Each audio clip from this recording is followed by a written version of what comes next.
अस्सलामुअलैकुम। आज का जो हम टॉपिक डिस्कस करने जा रहे हैं वो है ब्लड प्रेशर।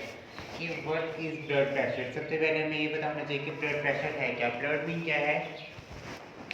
ऐसा फ्लूइड जो हमारी बॉडी में रन कर रहा है, ठीक है, उसको हम ब्लड बोल रहे हैं। जिसका क्या है कलर, कैसा है, रेड कलर है। जिसका कैसा कलर है, रेड कलर है, डार्क रेड कलर में आ जाएगा, ठीक है। हम सबसे पहले देख लेते हैं कि हमारे हार्ट में जो है वो ब्लड कैसे फ्लो कर रहा है, ठीक है। सुपीरियर वेना कैवा के जरिए, ठीक है। सुपीरियर वेना कैवा क्या है? हार्ट में जो है ये एक तरह से क्या करता है, ब्लड को लेके आने की कोशिश करता है। यहाँ पे हमारा ये एओर्टा के सेक्शन हो गए, ठीक है। तो मैं मेनली इसकी बात कर रहा हूँ कि ये सुपीरियर वेना कैवा जो है वो ब्लड को जो है वो लेके आता है कहाँ पे, राइट एट्रियम में, ठीक है। मतलब हमारे दिल के 4 खाने हैं, ठीक है। राइट एट्रियम है, लेफ्ट एट्रियम है, राइट वेंट्रिकल है, लेफ्ट वेंट्रिकल। ऐसे ही ना 4 खाने पूरे हो जाते हैं, दिल के 4 खाने पूरे हो गए, ठीक है। तो सुपीरियर वेना कैवा के थ्रू ब्लड आ रहा है कहाँ पे, राइट एट्रियम में। राइट एट्रियम से यहाँ पे एक ट्राइकस्पिड वाल्व है जिसमें से ब्लड जा रहा है लेफ्ट वेंट्रिकल में, सॉरी राइट वेंट्रिकल में, ठीक है। राइट वेंट्रिकल से फिर ब्लड जाता है लंग्स में। अब मेनली लंग्स का क्या काम होता है आपको पता है। लंग्स हमारा रेस्पिरेशन का काम कर रहे हैं, मतलब कि ऑक्सीजन को इनहेल करने में और कार्बन डाइऑक्साइड को एक्सहेल करने में हेल्प कर रहे हैं, ठीक है। तो क्या हो रहा है कि ऑक्सीजन जैसे ही हम मतलब एयर को इनहेल करते हैं तो जो ब्लड जो है वो लंग्स तक पहुंच चुका होता है, कहाँ से, राइट वेंट्रिकल से लंग्स में आए होते हैं, वहां पे मिक्स हो जाती है उसके साथ ऑक्सीजन और ब्लड प्योरीफाई हो जाता है। और फिर वो प्योरीफाई होने के बाद कहाँ जाता है, लेफ्ट एट्रियम में।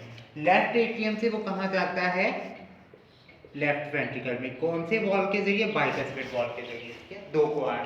ट्राइकस्पिड मीन होते हैं 3 कवाड़ वाला। अब आपको पता है कवाड़ हम किसको बोलते हैं, एक तरह से दरवाजे को बोलते हैं। इसकी जो एक्चुअल में अरेंजमेंट होती है वो कुछ इस तरह से होती है, ठीक है।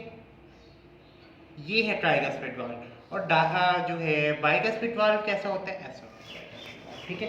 और ये इनकी ओपनिंग कैसी होती है कि एक बार जो चीज़ इसके ऊपर फॉल डाउन हो गई है वो नीचे ही जाएगी, वो दोबारा उसको ऊपर आने नहीं देंगे। मतलब कोई चीज़ ऊपर से प्रेशर पड़ा है तो वो चलिए नीचे, दोबारा उसके क्वाड जो है वो बंद हो गया। मतलब अगर तो ऑपोजिट साइड से इस पर प्रेशर एग्जर्ट होता है तो वो क्वाड ओपन नहीं होंगे, वो बंद ही रहेंगे, ठीक है। तो ये था हमारे पास। और फिर नेक्स्ट जो है एओर्टा के जरिए कहाँ चला जाता है, बॉडी पार्ट में। और मैंने ये बताया कि एओर्टा हमारा जो है ये क्या कर रहा है, बॉडी पार्ट्स में उस ब्लड को जो प्योरीफाई हो चुका है, ऑक्सीजनेटेड हो चुका है, उसको लेके जाता है बॉडी तक ताकि पूरी बॉडी में एनर्जी प्रोवाइड कर सके, ठीक है। अब हम चलते हैं ब्लड प्रेशर कि हमने ब्लड प्रेशर कैसे लेना है। और ब्लड प्रेशर एज वाइज किस तरह से होता है। नॉर्मली हमें जो कहा गया है वो है ब्लड प्रेशर 120/80। ऐसे नॉर्मली हम लोग ब्लड प्रेशर यही इंक्लूड करते हैं। किसमें है ये, सिर्फ और सिर्फ अडल्ट में है। किसका है ये ब्लड प्रेशर, अडल्ट का। हम टीनेजर्स में भी अगर तो ब्लड प्रेशर लेना पड़ जाता है, हम तब भी इसी को नॉर्मल कंसीडर कर रहे हैं। एज अगर किसी की ज़्यादा हो गई है बूढ़े लोगों में, हम उनमें भी यही कंसीडर करते हैं, बट इट इज़ रॉन्ग।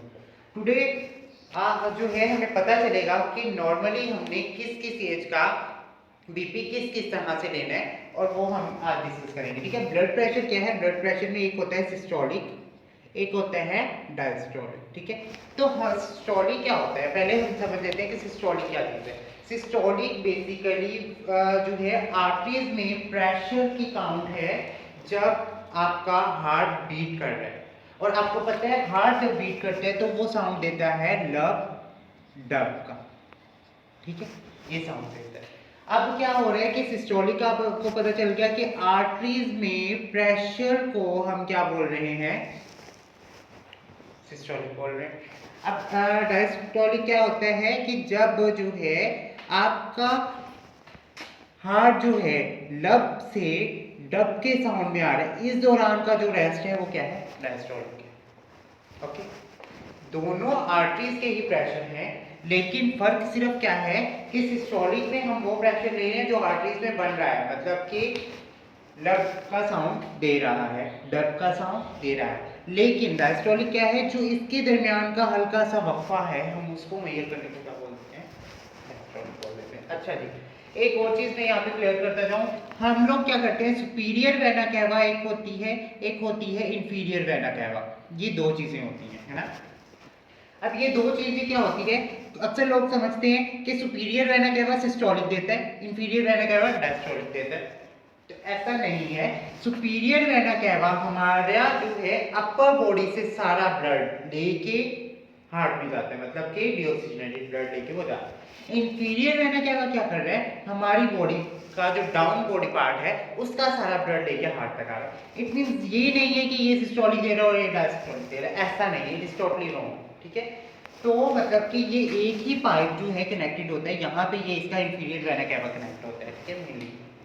तो ये था सुपीरियर वेना कैवा और इंफीरियर वेना कैवा कि ये क्या चीजें हैं।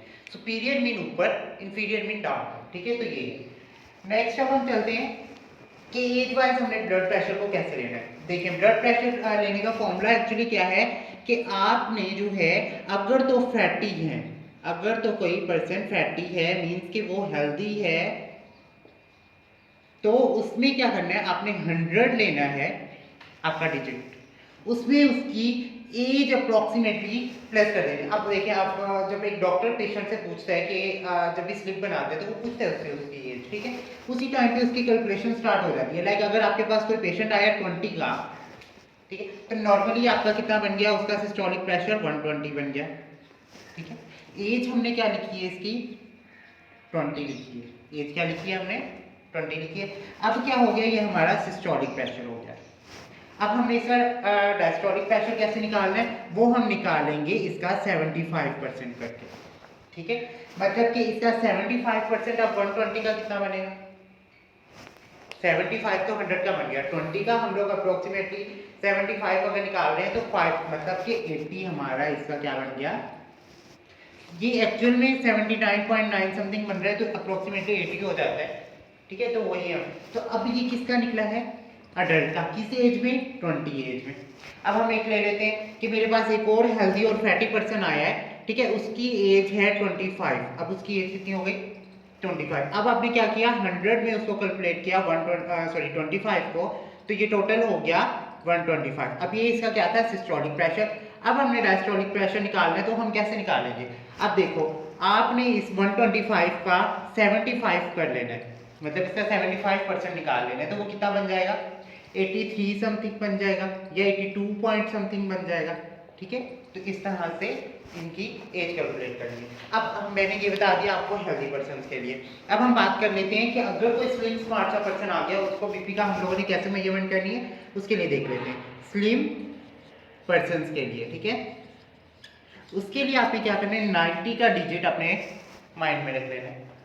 90 के डिजिट के बाद प्लस में कर देंगे उसकी एज, आगे आपके पास सिस्टोलिक, डायस्टोलिक उसी का ही 75% करेंगे तो आपके पास डायस्टोलिक आ जाएगा, ठीक हो गया। ये था आपके पास फॉर्मूला कि आपने बीपी रीडिंग कैसे लेनी है, ठीक है। अगर अब आपके पास ये था, हमने अपने बीपी ऑपरेटर से यानी स्फिग्मोमैनोमीटर से कैसे रीडिंग लेनी है, ठीक है।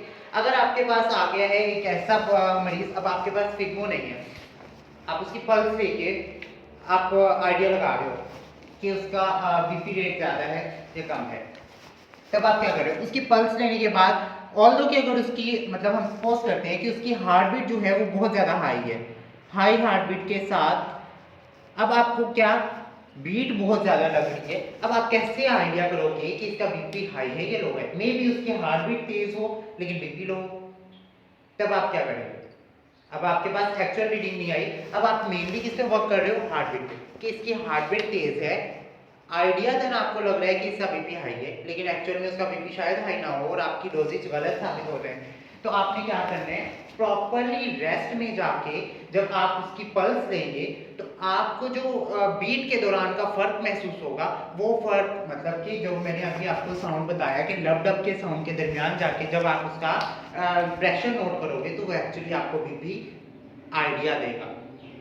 कभी भी एग्जैक्ट जो है, हाँ अगर हम प्रैक्टिस करते रहें तो एग्जैक्ट हो सकता है, लेकिन न्यूलीज के लिए कभी भी आप उसको एग्जैक्ट नहीं मेजरमेंट दे सकते कि आपका बीपी जो है 130 समथिंग है, 120 समथिंग है, तो आप अप्रोक्सीमेट, हाँ अगर आप प्रैक्टिस करते हैं डेली बेसिस पे तो आप परफेक्शन में जा सकते हैं, फिर आप एग्जैक्ट उसको बीपी रीडिंग दे सकते हैं। तो ये चीज़ को अपने माइंड में रखना है हमें कि उसका सिस्टोलिक डायस्टोलिक को कैसे हमें मेजरमेंट करना है। इसके अलावा अगर अभी भी आपका कोई क्वेश्चन है ब्लड प्रेशर के अबाउट तो आप मुझसे पूछ सकते हैं।